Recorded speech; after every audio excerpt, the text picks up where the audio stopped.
Jocelyn. And I'm Danny. And this is Why Can't We Talk About It? So, Jocelyn, how are you doing? I'm good. I'm doing pretty good. Before we got on and recorded, we had a little chat about how I was feeling the blues, the winter blues. We actually skipped recording last week because I was feeling a little bit of anxiety for no reason. But I was telling Danny that it was my first time experiencing anxiety and using CBT tools to really combat it. And I think it was really helpful, and it really helped lift me out of my anxiety a lot more quickly than when sometimes I get these sort of low moods. Sometimes it can last a long time, and this sort of took a week to run its course, and I'm feeling a lot better. But it was a win for me to know that I have some tools in my arsenal to help me take better care of myself. How about you, Danny? I'm doing pretty good too. Yeah, just for listeners too, just to kind of add a little bit to that. Sometimes we try our best to be on for a lot of things in our life. And I guess for Jocelyn and I, one of those things is to record. But sometimes that's not how things work. That's not how life works. And sometimes we just have to see how we feel and kind of go from there. Podcasting, I think, for us is definitely still a luxury. So we do what we can, but I want us to make sure that we are doing something that we want to do, and that for listeners who are listening, that what we bring to the table is something that's enjoyable instead of bringing something where it's not really our best. So I do appreciate Jocelyn letting me know about that, taking the time for herself, and so that we can be right back here again. And I appreciate you understanding, Danny. I'm really glad that I have a partner that I can open up to and be like, hey, pal, I'm not feeling so good today, and for you to completely understand. So thank you for letting me be vulnerable with you. Yeah, you're welcome. Just, wait till it's your turn when you get the message that says, I feel like trash, so we are not recording at all this week. See you next week. It happens. It does happen. But so for me, I've been doing pretty good, just day-to-day work-wise, but I've been kind of slacking a little bit on the exercise front. So I think that's something that I've going to have to get back on. And I only say that too because not only do I know that, but I think I do feel a little bit more sluggish, I think, day to day. That's something where I feel like if I don't kind of exercise or work out for a little while, that does kind of creeps up. Getting an exercise makes me feel even better. So that's something that I noticed, and I'm going to do my best to kind of get back on that. So that is that. So for this week, I want to ask Jocelyn if you had a reco for us. I sure do. And I'm back on that book grind. So I have a great book that I wanted to recommend. It's called The Reading List by Sarah Nisha Adams. It's a short read. I thought it was going to be a light read just based off of the description, but it actually deals with some pretty heavy topics. So a trigger warning, there's a mention of suicide in the book, and it covers other deaths, losses. It's very heartfelt though, and it was unputdownable for me. I was very eager I would give myself a bedtime and say, okay, just finish this chapter and then you have to go to bed. And I'd find myself like staying up later to finish it and wanting to know what would happen to the characters. So that's definitely a recommendation from me. How about you? So for me this week, the recommendation actually is something that I did recently. I went to the Art Gallery of Ontario because Nice. I just kind of wanted to go check it out. I personally actually haven't been in, I want to say 10 years was probably the last time I even bothered to go. I wanted to go because they have one exhibit called Infinity Mirrors, and it just so happened, I think when I checked out the website, they said that I didn't realize they had a permanent exhibit there. I do remember a couple years ago when I guess it was a traveling exhibit that came into the city, and I remember it was like a huge frenzy where everybody was trying to get tickets. And I think even I tried, but at the end I couldn't. I can't remember why I couldn't do it. If you're in Toronto, if that's something that's interest to you, check it out, Art Gallery of Ontario. FYI, it's $25 to get in, but if you pay a little bit extra, you actually get an annual pass. I think when I went, they had a deal going on, so it was like $5 more. I can go whenever I want for an entire year. So that's pretty good. And it worked out because I was only there for a couple of hours, and I think I only saw like 5% of the place. I'm like, I need way more time to look at everything that's here. So I'll definitely be going back for those who maybe want to check out art. I know when I travel, actually, I think I tend to end up going to whichever city's art gallery whenever I can. So I realize that's something that is of interest to me, and I just wanted to share that with everybody else. Great reco. Thank you. I love the AGO, and that's a good gift idea. My bestie got me an annual pass one year to the AGO, and it was great. Just being able to drop in whenever you want, and you don't have to go for hours, right? Like, that's the nice thing about an annual pass is you can just go for half an hour and see like one wing, maybe check out an exhibit that's always there, and just spend a short amount of time so you're not putting pressure on yourself, and have a nice evening out of it instead of like binge watching a Netflix show. I definitely recommend that too. Good one, Danny. When was the last time you were there? Pre-pandemic. I think right before the pandemic, actually. Oh, okay. So that's not, actually, I was going to say that's not too long ago, but we're talking, what, 3-4 years now? It is now, but I consider it recent since I don't live in Canada anymore. I did go see Infinity Mirrors, and I would go just for fun. They also did this at like first Monday of every month or like something like that. They used to have this like super fun party. Like, you know, that main room, like the big kind of like open like hall where, yeah. So they would put a DJ in there and would get lit. Oh, cool. That is pretty cool. I don't know if they still do that. Yeah, it's worth checking out. Wait, when you saw the exhibit, did they time you? Yes, it was back when it was the Frenzy. And you probably didn't go because it was like next to impossible to get tickets. Yeah, it was. But I was surprised that even when I went this time around, you only get a minute in the exhibit. There's a person there. Oh, it's still timed? Yeah, you get 1 minute. Somebody's there. They'll open the door for you. You know, they're standing there with the timer. They literally say, here's a minute. You go in, and then they give you 1 minute, and you're out. And I was like, oh, that's... Was there a line? Were there still lines? There is. I think the way to do it now, actually, you have to sign up for like a time slot. You don't just show up. Wow. Yeah. So wow. Time slot, 1 minute, you're in, you're out. I thought it was cool, but I was like, oh, 1 minute, that's it? It did go by really quickly. So that's one thing I didn't really like. Still cool, though. Anyways. It's the Instagramification of art, Danny. That is... You're in, you get that shot, you get out. I don't know how I feel about that, but we'll leave that for another day. Anyways. Okay, so Jocelyn, do you want to take us into what we're doing this week? Yes. Okay, so this week we are going to talk about hobbies, the importance of having a hobby. When I first put this idea into our brainstorm card, I had titled it The Importance of Doing Nonsense Hobbies. And Danny and I had to talk about that because I think what I was trying to get across was not necessarily that it's important to have hobbies that are silly or that hobbies are silly, just how important I feel it is that we make time in our lives to do things that are fun and really at the end of the day are true hobbies, not hustles. And that's what I want to talk about because I think that one overriding theme in my life and also I think what a lot of millennials have experienced is hustle culture, right? Mm-hmm. And having a side hustle,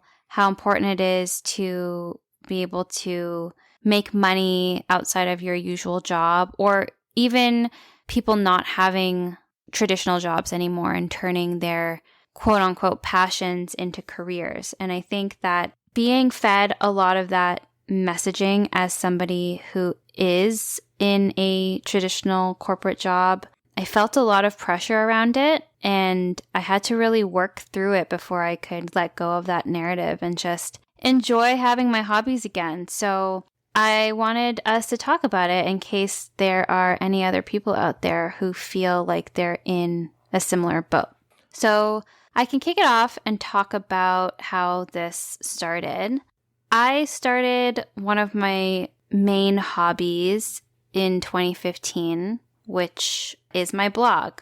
Before that, I definitely had hobbies like, I don't know if you'd consider like reading and scrolling on. I would like going through magazines and cutting out my favorite editorial shots, even ads sometimes, paragraphs, and making mood boards and vision boards. I used to love doing that. Actually, putting one of those together was part of my portfolio for when I applied to Ryerson for fashion and got in. But I did business instead. Anyway, that's a different story. So I've always had hobbies in the past, like enjoying creative pursuits. Nothing like, I didn't have anything formal. I just liked spending my free time doing things that I was interested in. As the internet carved out a space for bloggers, I thought that it would be fun to start my own blog. It took a lot of those things that I used to love doing, journaling, creating those vision boards, and was a place online where I could share that kind of thing. Around the same time, I created an Instagram for my blog as well, because that was a place to promote what I was doing. I think somewhere along the way, it was a mix of like seeing what other bloggers were doing and trying to figure out what success looked like for my blog. So I think that was like not mistake number one, but that was like the negative impact number one was putting a success metric against it and seeing like, okay, having my blog is only worthwhile if I have like a certain number of followers and readers. That automatically made my hobby feel less enjoyable and more like I had to put the dedication in to make it quote unquote successful. And then the second thing that started happening was I'd have very well-intentioned people in my life approach me, and as a form of positive feedback, I guess you could say, they'd say things like, you could really make money off of this. Like, you do so well at this and you clearly have a knack for it. You should turn your passion into a side hustle. Yeah. Whenever they'd say that, I would feel an automatic no in my body. I think there's a lot to that. There's a lot to like listening to your intuition and like what your body tells you when decisions are put in front of you. Honestly, I would just feel guilty. I'd be like, ugh, here's something that I feel like I now have to live up to. Like what started out as just something that I love to do has turned into this public thing that people can look at and make a judgment call on whether it's successful and worthwhile or not. I started to not like doing it anymore because I think, like, are people coming and looking at my Instagram and blog and thinking, oh, this isn't worth reading or worth following because she only has like 1,000 followers. Like, wow, it must not be that great of a blog. Or I'd even think maybe some people are visiting and being like, oh, that's cute, but like, isn't it sad that she hasn't been able to like make quote unquote anything out of it? After I started recognizing that, I pulled out of Instagram completely because I honestly hated it and I don't miss it at all. I do the Instagram posts for our podcast and I take it with a completely different approach and just put posts out there that I think help us connect with others in the community. Like we've connected with some other podcasters out there and other people who enjoy posting about mental health, and that's been nice. With my blog and trying to promote it, it just wasn't what I wanted to do when I started my blog, right? I used to love putting outfits together, fashion inspiration and writing, and it just turned into this thing of like, what can I put out there that people will want to read and visit? Yeah. Once I pulled off of social media, it made it a lot more fun for me again. I started writing a newsletter and creating content that I would want to read myself. And I pulled a lot of the fashion off and just took that offline and started enjoying Pinterest again, curating my own wardrobe, having fun with it without having to post about it. this year, I think I had mentioned it in my resolutions, but I'm pulling back even a little bit more, not necessarily because I don't enjoy it, but more because I'm prioritizing my French courses and then as a form of content creation, this podcast. I'm still going to enjoy my love of writing and my interest in fashion by writing in my journal, and digitizing my wardrobe has been a lot of fun too. Mm-hmm. Nobody knows I'm doing it. It's not on Instagram. I'm not getting paid for it. There's no metrics for success. It's just for me.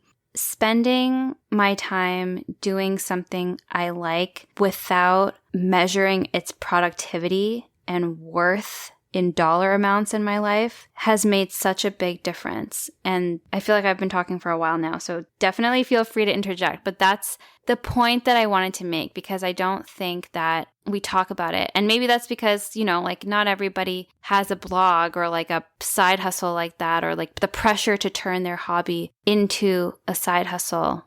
Yeah, that's something that I wanted to bring up. Yeah, I think it's a very great point. And I think, the more I think about it, the more I'm like, yeah, you know what? This topic is actually kind of relevant, because when you brought it up first, I was like, I don't know. What hobbies do I have? I don't know what I do all the time. And you even said, well, this podcast is kind of like a hobby. And I was like, I don't know. I don't know if this counts as a hobby. I don't know why I said no, but I thought about it and I go, well, when I think of hobbies, and I'm sure it's defined by everyone has their own way of saying it. But for me, a hobby for me is where I am doing something just for myself. It has to be something where I think, to qualify, it's for me and it's for my enjoyment, and it doesn't matter if other people don't think it's cool or don't think it's fun or have no interest in it. That's fine. It's a hobby for me because it's for me. You touched on something very interesting too. Is like, it sounds like for you, the blog and stuff like that was a hobby until that shift where it's like, can I do something with this beyond just personal enjoyment? And I think that's when that sounds like that's kind of went a little bit downhill, because it became like, okay, well, can I do this to make sure that people look at it, make sure that there's some way where people can appreciate it, and that it becomes something where maybe I can make money with it. As much as I see that, yes, there are people who are able to take their hobbies and turn it into something that's maybe lucrative, I would wonder, is it still the same kind of enjoyment that they had when it was just for themselves? And so when I was thinking about, okay, well, what kind of hobbies did I have? And I had to go pretty far back. I was thinking about like when I was like a little kid, where some of the things that I would consider hobbies was, I used to enjoy going to, there actually was a store near my home, literally called the Hobby store, I think. I think that's why I thought of it as hobbies. You go in, and a lot of the stuff they had in there were things like where you can build, model like cars, airplanes, and so forth. And I'm into airplanes, so I remember I would get those, and then I would just be like at my desk for hours, just like putting it together, and then paint them. You put on display, and nobody cares but me. That was a hobby for me. And I remember doing that for a while. And I remember doing other hobbies, such as I think at one point I was interested in rockets. So I think that same hobby store, they had these rockets that you can build and you can launch them. And it was just, again, it was my interest. It was for me. It wasn't anyone. Like, nobody cared. My mom, I think I tried showing my mom, but she was like, whatever. It's whatever. I don't think they cared at all. The adults didn't care what I was up to, as long as I was occupied. Other things that kind of come into play, I think, would be, sometimes I think about when I played sports, if that really counts as a hobby, but I kind of don't feel like it is.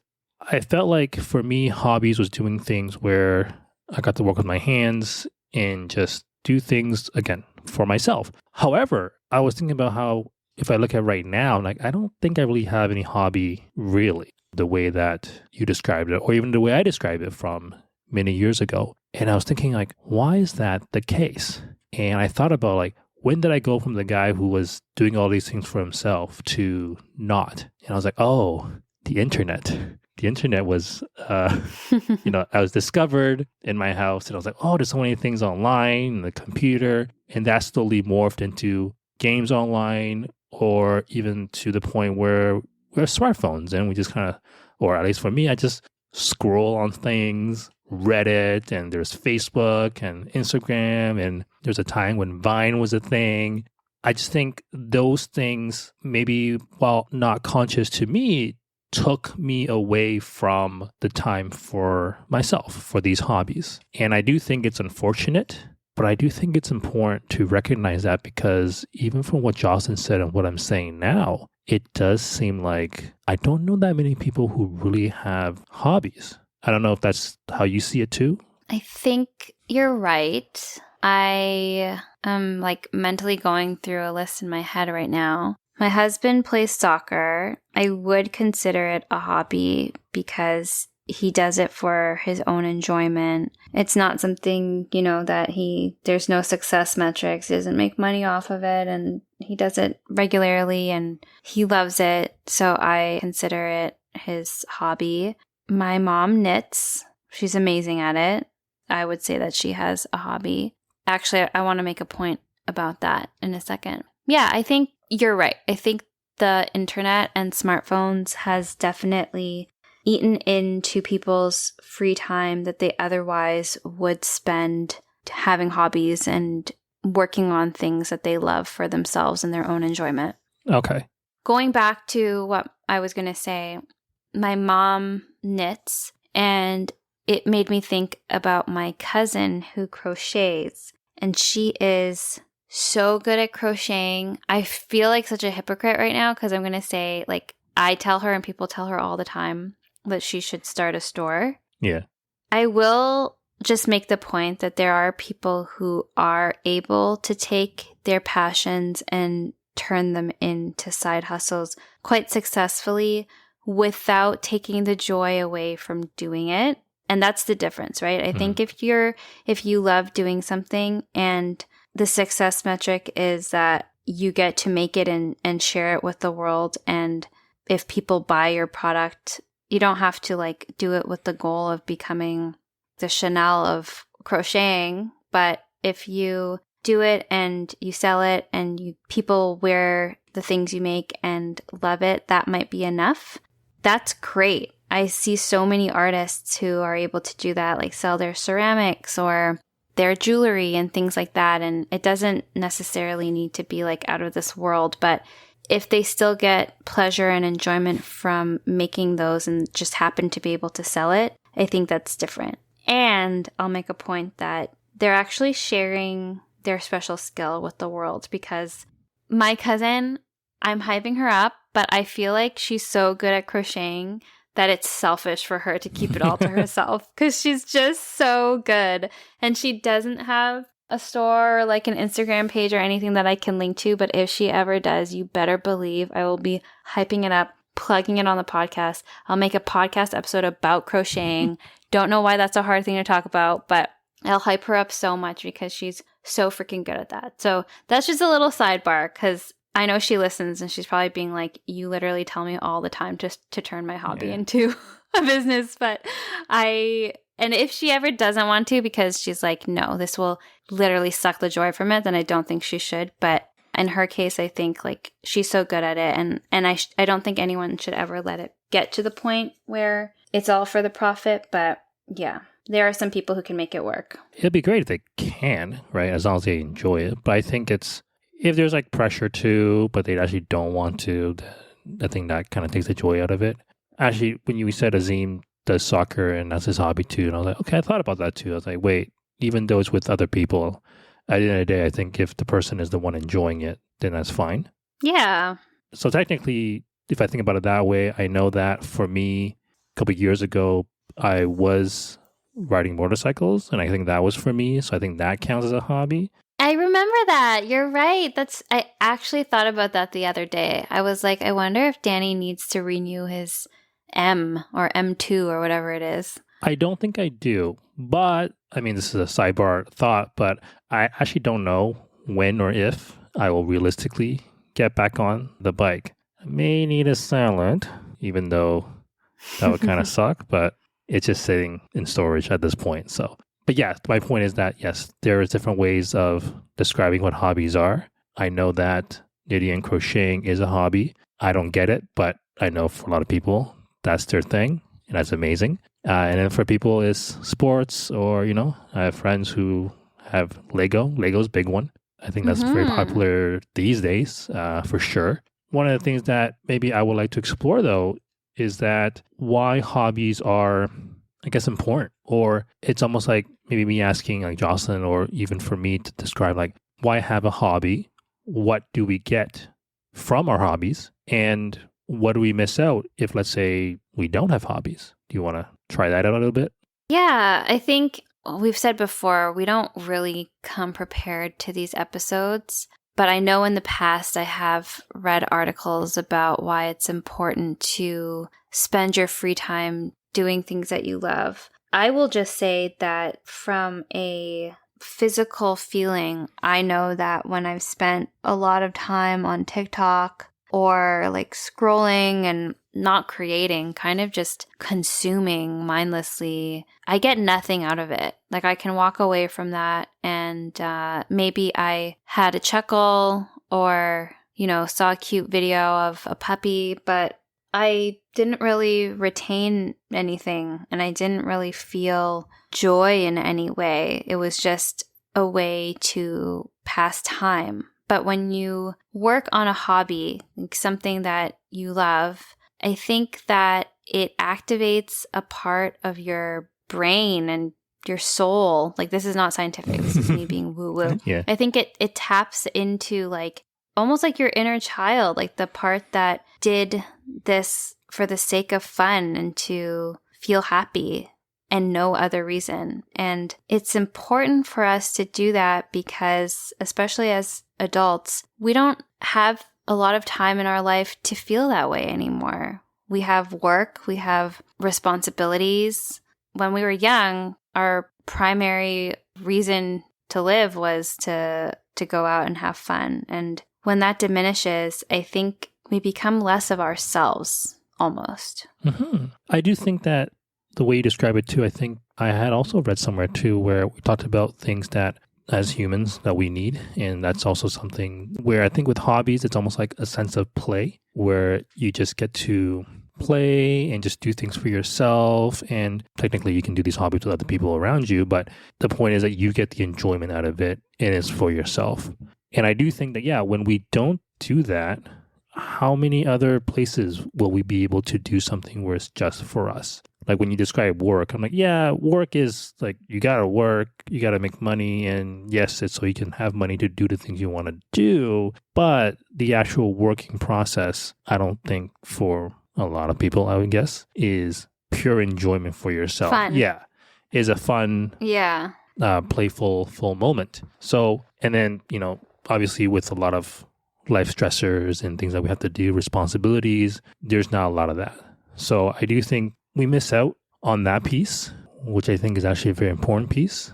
I want to say almost naturally for most people, as they grow older, that's a natural progression where they lose out on that. And it is unfortunate. I think we have to be more aware that, hey, if possible, carve out the time for yourself. It's actually more beneficial than you might think. And I think that it might be hard to quantify the benefits of that.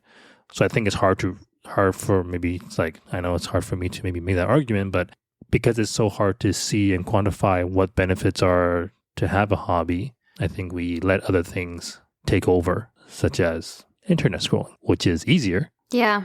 And definitely takes our attention away. But I think hobbies take us back to a part where it's just for us and it nourishes our soul, is how I would describe it. Me too. I think that's perfectly put. I actually don't have a lot left. Yeah, me neither. I think that was short and sweet. I just wanted to bring it up because I'm posting a lot less online these days, and it's been interesting for me to reflect and see the shift of how I've gone from how my hobbies began to sharing online to kind of going analog and old school again with how I get joy out of it, which is not to say that I don't love having a blog. I still think I'll probably always keep it up, and the interaction that I get from the people who do email me is one of my favorite things. It's so great. I have very interesting conversations with a lot of mostly women, honestly, who read the content that I put out. And you know what? That for me, when I try to shift my mindset of what does success look like, it shifted so much from numbers to meaningful interactions. And this year, it's shifted again back to just doing it for myself and not necessarily sharing unless I have the time or feel compelled to. And that's okay. So I wanted to share that since I think that my hobby has been quite public, so it might be a good example to work off of. But if there are other people out there who, number one, maybe have had hobbies and have felt pressured to make them hustles and don't want to, I commiserate with you. Or number two, like Danny said, used to have hobbies, but kind of got lost along the way because hobbies are not so prevalent in our culture anymore. It's more about the hustle. It's important to carve out time for yourself to have fun. That is correct. Oh, actually, I just remembered something. So yes, even though I say right now I don't have any hobbies that I can actually think of, but when I was at the art gallery recently, I'm a fan of gift shops, but I was hanging out in the gift shop and I was looking through some of the books they had, and for some reason the books on photography caught my eye, and I was kind of flipping through some of those and I was like, you know what, this is pretty cool stuff. Actually, since then I've been kind of just looking at random photography articles and videos online, and I was like, you know what, I'm also now kind of shopping for a camera. So I think this is actually a hobby that's kind of starting. Cool. I'll see where it goes. I realized that, I think that's like a possible future hobby that I might actually get into depending on how things go. So technically, I don't have one, but I think one might be starting. Love that. Maybe when I do a post on Instagram this week for the podcast and this episode in particular, I'll ask if anybody has hobbies. So definitely share if you're a listener who actually does carve out time for your hobbies. We'd love to know. Yes, let us know. We really appreciate that. All right. I think this is a good place to wrap it up. Okay. Thank you for sharing, and we will talk to everybody next week. Talk to you soon. Bye. Bye.